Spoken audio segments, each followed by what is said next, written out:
What's going on, folks? This is Shadow Stars coming at you with another video. Today's video break down to three basic parts. First part, I'm just going to look at domestic box office and tracking the forecasting for that. Give you some updates on what industry analysts are saying. Going to show you what my predictions has been. That's going to be part one. Part two, just going to give you a brief update on the ETF tracking model that I have, along with couple minor details. Some people asked me about it, so decided I'd cover that. And then the final part of the video, I finally made up a, sorry for that, folks, a brief, like a list of some of the known YouTubers that cover AMC YouTubers, people, Reddit, social media, etc. Compiled a quick list. It's not all comprehensive, obviously, but some of the folks listed there, I'll be taking some time to kind of go through that list and cover content from some of those folks, and we'll see. Just want to have a kind of nice list, organized list to see, hey, who have I covered, who have I not covered, is there someone that's not on my radar that I should be, and it's something that as you guys have been commenting to me. So some of my subscribers have been commenting, hey, cover this. Yeah, just wanted to show you, hey, these folks might be on the list, or you know what, I'm going to be adding them to my list so that I can cover them. So without further ado, let's go into the box office figures and the tracking for it. So right off the bat, Monday, Tuesday, without any major releases over the past couple days, that past weekend, we know that figures are back down to single-digit millions now. We're no longer in the 10+ million range on a daily basis. We see that Avatar still did just above 2 million domestically, and I believe it officially, hit over the 600 million mark in domestically, and we know a couple days ago it did breach the 2 billion mark worldwide. So with it being over the 600 million mark, we can see that it's starting to slow down quite a bit. We're starting to see that the number of theaters that are covering Avatar dropping at peak 4,200, now down to basically 3,800 on a daily basis, 1 to 2 million now. It's been out for 40 days. So as it gets closer and closer to that 45-day release window, we know that at the point it's not going to have some sort of resurgence. So we can see for the month 486 million, and to put that into perspective, previous year, same month, January 2022, 390 million. So it is way above same period. Even though we're only 24 days into the month, we still got one week left, one major weekend left. We know that looking at a 15% growth projection, it's over that too. 15% growth projection from previous year, same period, would be 448. We look at a 25% growth at 487 million. We're basically dead on right there. And as I mentioned, you still got 7 days to go. So it's definitely going to beat that. Now, the thing to really look at is, how did it do versus the pre-pandemic months, or the years of the pre-pandemic, let's say 2020, 2019, 2018, 2017. Covered this in previous videos, but look, on average, that January, last 4 years pre-pandemic, January does about 906 million. At current rate, I projected at best case scenario, it would end at 581 million. 581 million is still only 71% of 2019, 64% of 2020. So it's definitely made great strides versus last year, but it's still far behind pre-pandemic volume. So what I always stress here, I look at the numbers. I look at how have previous quarters performed, what have they done, and what could be the expected performance of the company. Quarter by quarter, Q1 last year, those 3 months, January, February, March, did 1.3 billion domestic. That resulted in 44 million in ticket revenue, admissions revenue for AMC. Now, with January beating January 2023, beating January 2022 already, we can expect this figure to be better, hopefully, at the end of the quarter. So end of March, we hope that domestic box office will have beaten 1.3 billion, with it nearly at 500 million already. You do an average 500 million February, 500 million in March, you'll easily beat that Q1 of 2022.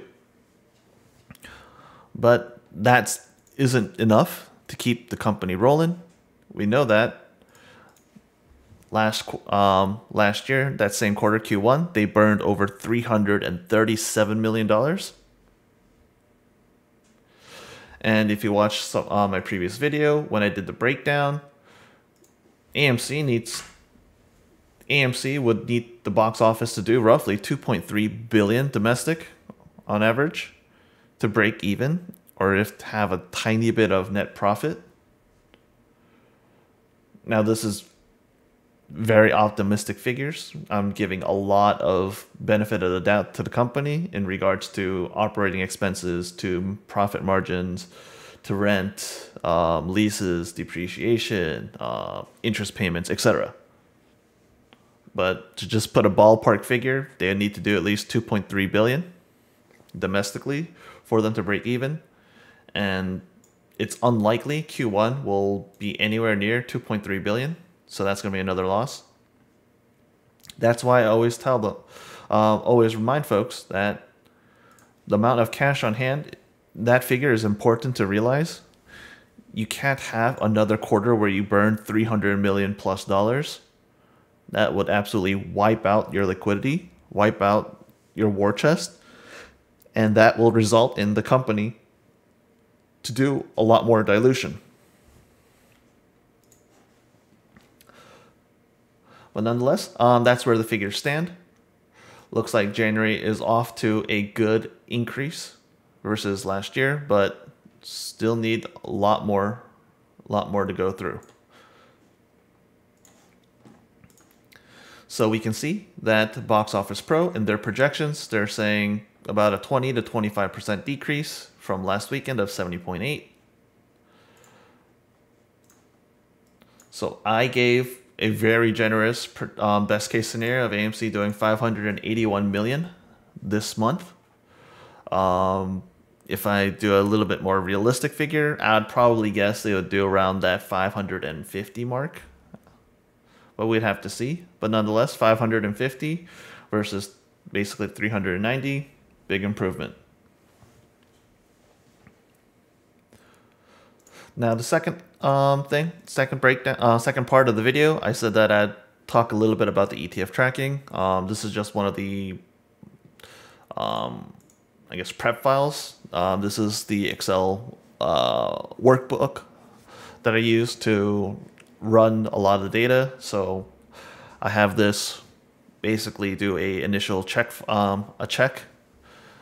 list all the different files it's going to check, look at the time and date. That just gives me basically a double check to ensure that the files were downloaded and to ensure that the files downloaded are of the newest available date. Basically, I assume if I'm running the program for today, it would have today's date and gives you the time breakdown, so I know if a certain file wasn't properly downloaded or if a file might have been downloaded too late, etc. So it just goes through, pulls all the data, formats it, and it'll shoot it out.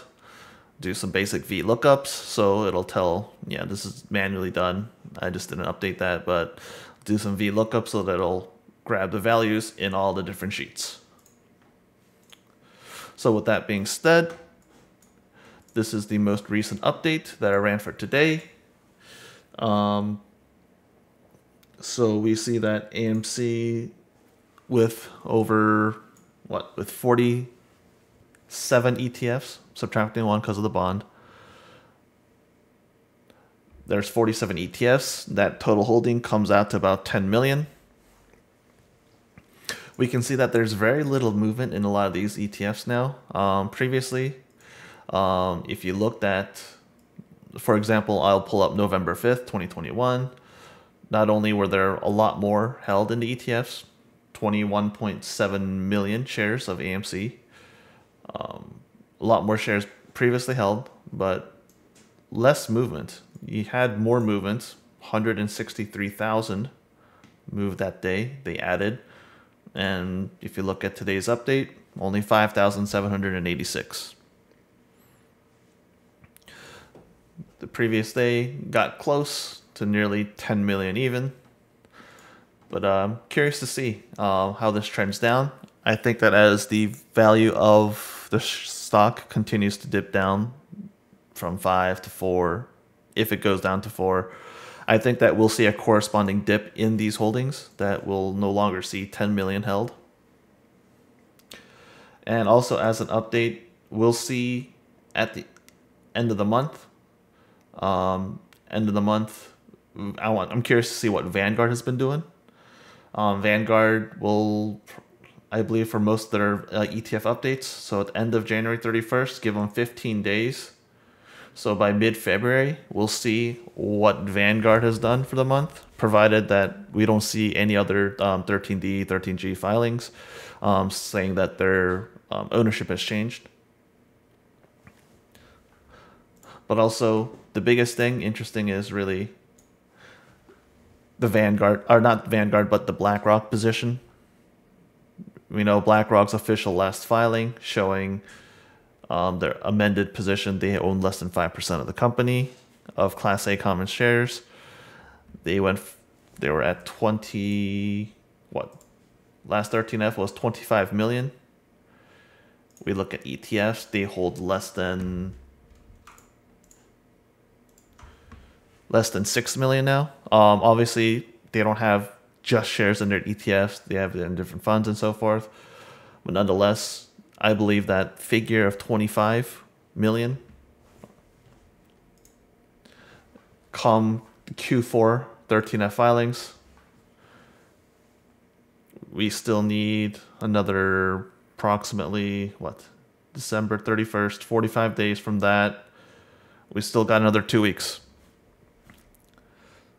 So in 2 weeks, we'll see, roughly two to 3 weeks, we'll see Vanguard's updated 13F filings to see where they ended 2022, which we can really align with already their December update on their website. We can see how that lines up, verify that, but we'll also see where BlackRock, State Street, etc. all line up. I think that could be an important piece of information for folks to consider to see where the institutions are.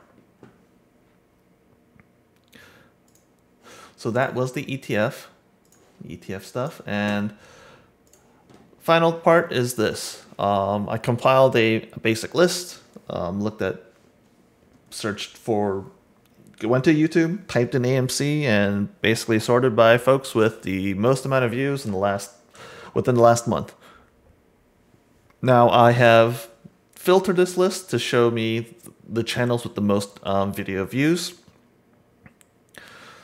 So at the top, we see Keenan Grace.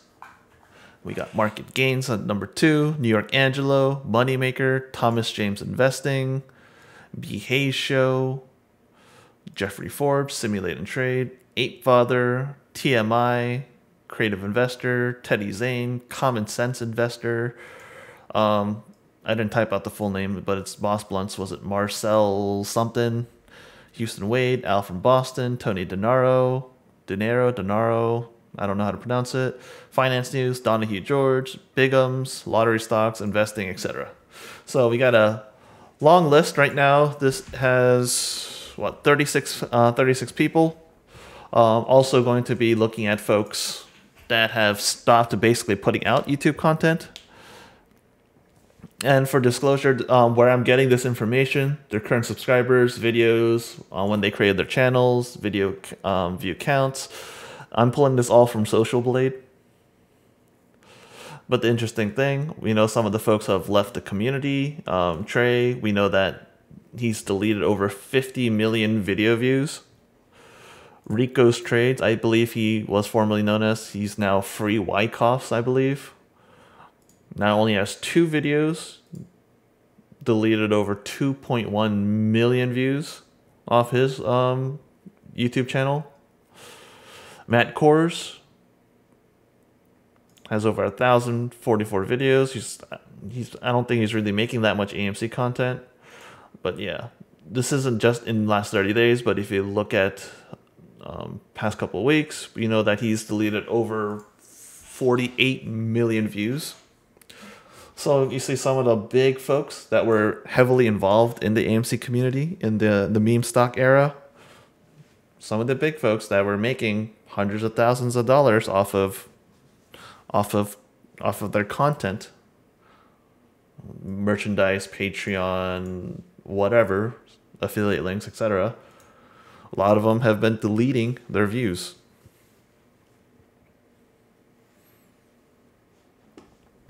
So I'm just basically, it'll take, even if I cover one person every single day, just on this alone of folks that are active, there's 36. I'm sure this isn't a comprehensive list, so I'm sure there's tons of other folks. I tried to do a hard cutoff of if you had less than 3,000 subscribers, then I didn't include you. Some folks, a couple folks I did include that had under 3,000. I think this person, because subscriber mentioned it to me. I forgot to include in this list Phil for Real and a couple others. But nonetheless, just look at the amount of views that these folks are getting, the number of subscribers, the amount of videos that they're pushing. Just consider how much money these folks have made off of you. Now, this is not to say that all these folks are terrible. This is not to say that all these folks give misinformation, etc. It's just to show, this is just a list showing, hey, these are folks who've made content on AMC, or a significant amount of content of AMC for their channel. And I'm just going to investigate. Just go through this list. Watch some of their videos and give my reactions and see. Is there false information? Is there misinformation being spread on this channel? Did this channel ever do a retraction? Did they do an apology? Did they come out and update and say, you know what, this was wrong, this was right, etc.? So that's just an update in regards to that. I know that I've been saying I'd be creating a list, and finally I created a list for you folks so you can see. I don't know if I want to do this just alphabetically or folks with the most subscribers or the most views. Some of these folks I've already covered some of their videos, so those I might put on the back burner, but it all depends. See what content these folks are pushing out and see how outrageous they are. If it's absolutely ridiculous, if it's completely wrong and it's being hot in the community, then you know what? I might cover it as opposed to going through this list one at a time or in a row, whatnot. Let's see, right off the bat, some of the folks I've covered. I've covered Scavenger, Frankie, looked at Marantz before, Donahue, looked at Al, Tony, Boss, Common Sense, Eight Father, Thomas James. Let's see, who else have I covered? I think that's all the ones I've really officially covered. The ones on my current list to do, definitely Randall, Bigums. Who else is a big one? Oh, I already did I did Tony before. I've covered Tony before. Probably, yeah. Oh, oops, can't forget this guy. Stocks and Crypto Plays, definitely got him, covered him before. But probably some of the bigger ones that I'm looking to cover. Keenan, Bigums, Randall. I don't mean to lump them all together. Very different folks, varying content. Some are a lot more truthful, and some use a lot more reliable information. I would classify Bigums and Randall as sourcing better information, more reliable data sources, and so forth, as opposed to a person like Keenan Grace. But you can see how ironic that, hey, Keenan Grace, I'd say brilliant marketer, subscriber count 400 plus thousand, getting millions of views, tons of videos, but very little data, very little sources, very little evidence, loves to hype everything up, versus someone like maybe a Bigums or a Randall, where much smaller subscriber base, much less views, they're not pushing as much content out, but these folks will spend the time to do more DD. Now, as thinking about if one is more correct, that I'll have to look into further, but I just know off just face value, initial look, I know that these folks like Bigums and Randall, they spend a lot more time. They actually do some DD, as opposed to some guy like Keenan Grace, where he has no problem grifting off of you. So yep, that's where the list is, and that's where I'm going to end the video. Just wanted to give you a quick folks, an update as to what I plan to do with the channel, where I'm headed, and some of the stuff I'm doing. And to wrap it up, just wanted to say myself, yeah, I put out content on AMC, but you know what? I'm not here to grift off of you folks. I'm not going to give you a Webull, Robinhood, Moo, none of the affiliate links for some brokerage account. I don't do that. I don't plan to sell you any sort of merch. I don't have plans to make a pay to Patreon or pay to Discord. I don't do that. I'm here to just cover the data, show you where I'm getting the data. When I talk about a lot of the box office stuff, Box Office Mojo, projections, a lot of from an industry analyst, Box Office Pro, cover that. I'll pull up official SEC filings, so you can pull up the 13Fs, you can pull up the 10Qs, the 10Ks, the 8Ks, the Form 4s, the Form 3s, etc. Showing you official sources, reputable sources, where to get them, how to read them, and so forth. But hope you folks liked it. Hope you liked the way I'm trying to push this channel and shift. I know some people have said that, hey, maybe too negative. Hey, maybe you need to change things up. I appreciate the feedback. I know some people say that, hey, it's boring. I know. Shoot me, I'm a boring person. What can I do? We'll see what I can do. But hey, if you like the type of stuff I'm doing here, I'd appreciate it if you can hit the like, hit the subscribe, share this with other folks that might be interested in receiving this type of content, receiving this type of information, a source that you can rely on. I think that I provide information from reputable sources that you can verify yourself. I'm not here to grift off of you folks. So I think I present a more trustworthy persona, trustworthy source of information. And also I disclose exactly that I have no position. I mean, if people are really interested, I can pull up my different brokerage accounts and show you, hey, I don't have positions in these stocks. There might be other companies we eventually talk about that I might have positions in, but I'll fully disclose it. I'll tell you, hey, if I'm talking about this stock, I have this position. I bought it in when, I sold when, I bought these contracts when, etc. Well, full disclosure. I'm not going to hide my position. I'm not going to say that, oh, you don't need to know that. No. That's just not me. I plan to be transparent. As always, folks, got any questions, comments, concerns? Leave them down below in the comment section. But until next time, this is Shadow Stars out. Peace.